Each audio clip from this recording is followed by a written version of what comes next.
Welcome to Generate Growth, the podcast where we talk about econ, growth, all that jazz, loads of exciting things. Loads of exciting things. I'm Mol, I'm the head of ops. You know this already. Yeah. I nearly said Develop Digital then, not Generate Agency. That's a great start for our new podcast. And I'm Caitlin, I'm the founder of Generate Agency. It is quite intimidating filming this on the first day of our rebrand, actually, because my brain's kind of reverting back to old agency logic as well. 100%. I think it's going to be a learning curve for us all. Yeah, learning podcasts and learning a new agency on the same day. Interesting. Yeah. Yeah, this is Generate Agency. Yeah, it is. It's Fresh the start. yeah. When are we filming? When's today? I don't know when today is. Oh, okay. Great start. Launch day. Yeah.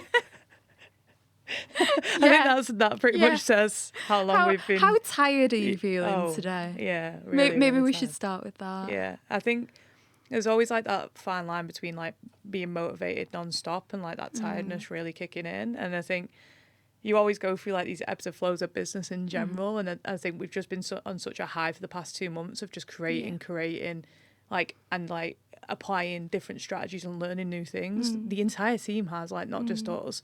And we've just been trying to kind of coast a little bit to this point, and now it's here. It really does feel like this is it. Like it's down to me. Yeah. And that's interesting. It's like a fresh start, isn't it? It is. And then I think like over the past 4 years, we've learnt a lot about a whole wealth of different things, whether it's be business management or just simply forecasting for our clients. That's not something we used to do at the beginning. And now we're at a point where we're really learning and understanding what our clients need to grow and scale, and calmly. And I think that's ultimately what our USP is. It's bringing that to any business that we work with. Yeah. Okay, so relaunch day. We're here today. We're having a chat. Intimidated by the cameras, intimidated by the lights. Intimidated by you.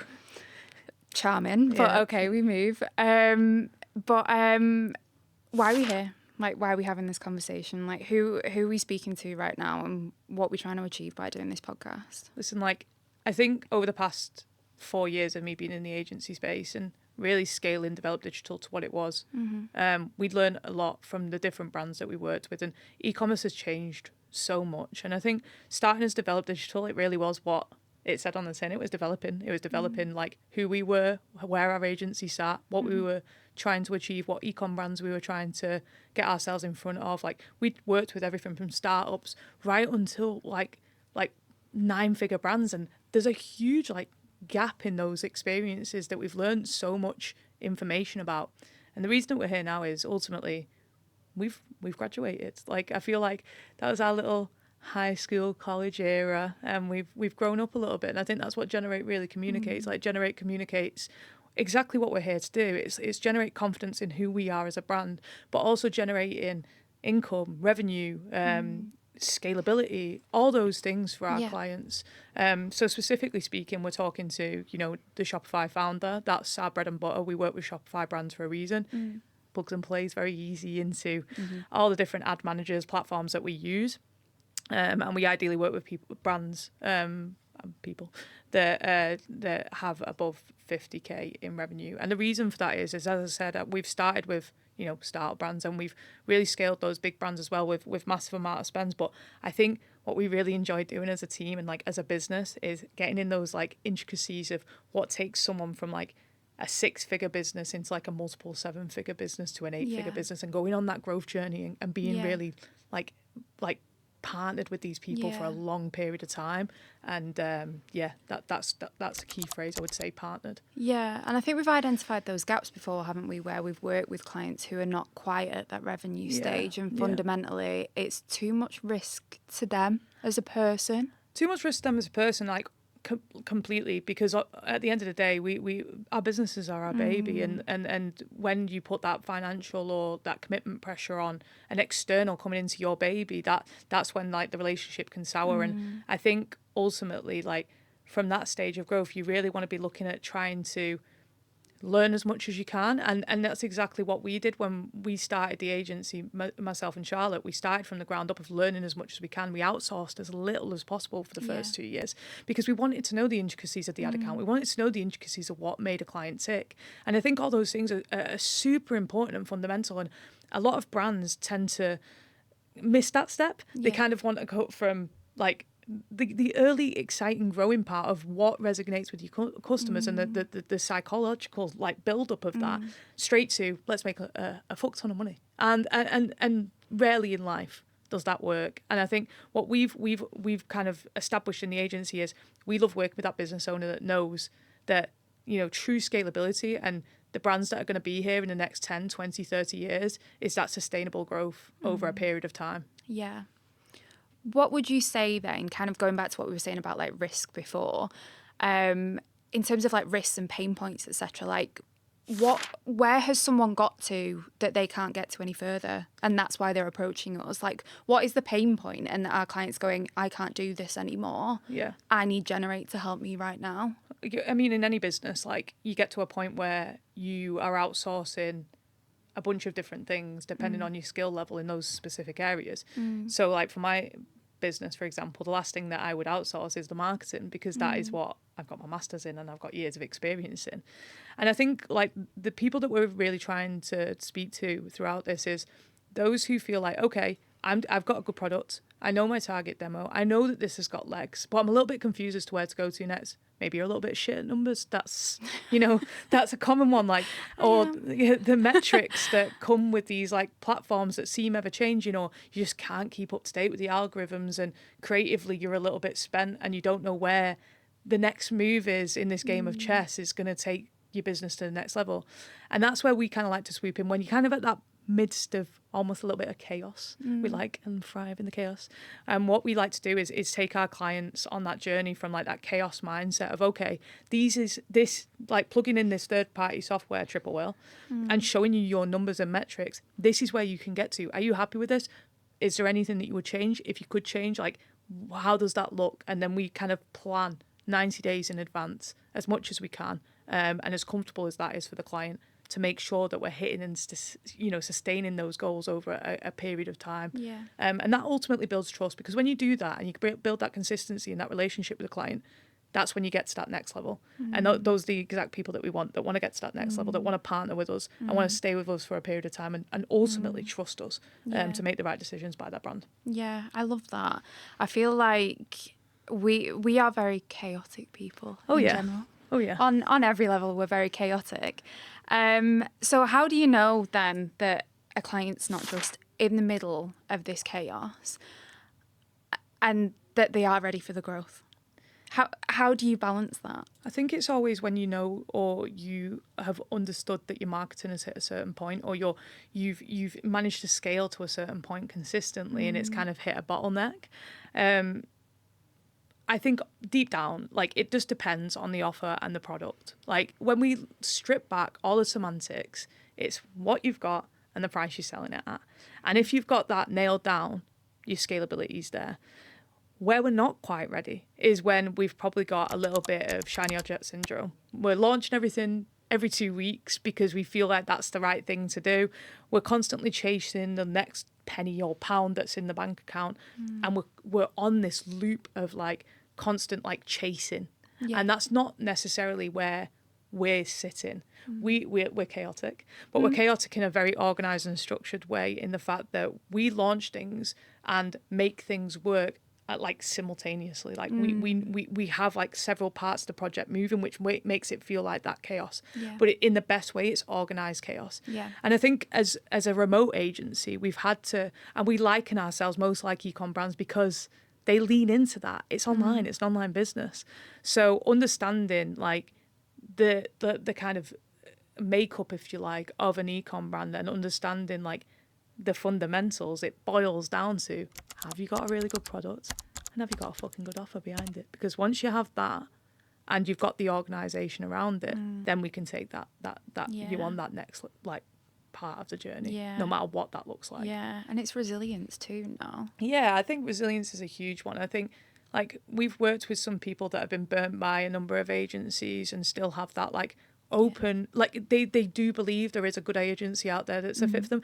And to be fair, like I think when you get burned by a number of agencies, I think it's a bit of a difficult conversation for anyone, but sometimes you're just not the right fit. Like they could be doing all the right things, but they may be just a little bit off on communication, or they might be shocking at getting your results, and then you know you have to switch. But where that like relationship really starts to build is when you align on like business values first and foremost. And I think when you align on business values, that's when you know you've got the right partner in growth and you can get to that next level. I think that's where chaos becomes like fine, isn't Yeah. it? Because there is chaos. Everyone has a little bit of chaos in life. It's not business without chaos. Literally, like as a business owner, I mean, I'm not the business owner here, you are, but I know damn well that there can be times where you just want to have an evening, you want to go out for some food, and then next thing your phone's popping off. It could be legal, it could be a client's ad account has gone down, it could be absolutely anything. And that happens, but fundamentally, the businesses that have that resilience and they have that really stellar offering behind them, they're the ones that win in the end anyway. And I think it's arguably the ability to adapt. Yeah. Like we've worked with clients who flying high one month. We've got our forecast planned out pretty much the year because we've learned the roadmap of their business and where the peaks and troughs are. And then suddenly bestseller goes out of stock. And you're like, whoa. Shit. What the fuck? What are we going to do now? Like, and those businesses that have the ability to be clever with the pivot are the ones that last so much longer, like in terms of like the founder's mentality, because at the end of the day, it is down to the leader at the top on how far this thing is going to go. Yeah. Amazing. Thank you. So kind of going back to us then and like generate, obviously we preach a lot about paid ads, about email, about CRO, which is kind of doving that in there, kind of like, that just happened. But we do talk a lot about growth infrastructure, and that is one way in which Generate stands out. So what is growth infrastructure? What are we talking about? I mean, all the above are like any business can activate them, right? Yeah. But I think it's a lot more difficult activating it as a system and getting all those parts communicating with each other. And I think that's one of the places where business owners struggle. It's where you may be good at Google Ads, for example, but you don't know how your Google Ads transpire into a journey with your Meta Ads or your email marketing. What we provide is like a complete overview of the entire model on what is, first of all, your low-hanging fruit to get some cash in your bank, because that's what we're here to do. But then what is going to be able to be unlocked profitably over a period of time so that you are constantly like, you're not chasing yourself. You're not chasing the next like platform. It's like, okay, maybe you've got Meta, Google and email like locked down to an absolute T, but there's still things that you can uncover there.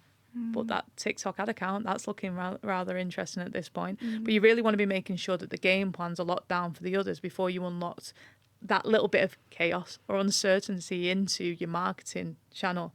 And I always say, like, if you're going to start to scale like one thing, maybe look at where you're scaling first and then kind of like what else you can freeze or take a little bit more caution with, or is going to be your bread and butter during that period so you're not going to go without.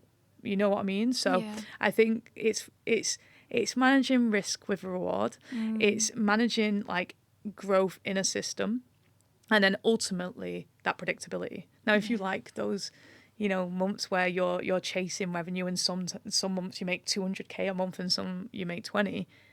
Again, we're not your partner, because we like that structured growth. We like that scalability built into a game plan that we know we can achieve for you. So you leave buzzing, you leave organised, and ultimately you're able to withdraw a salary, because no one's here for fun, are they? No one's here to volunteer. So or build for selling, whatever it may be, whatever your fundamental kind of bottom line might be.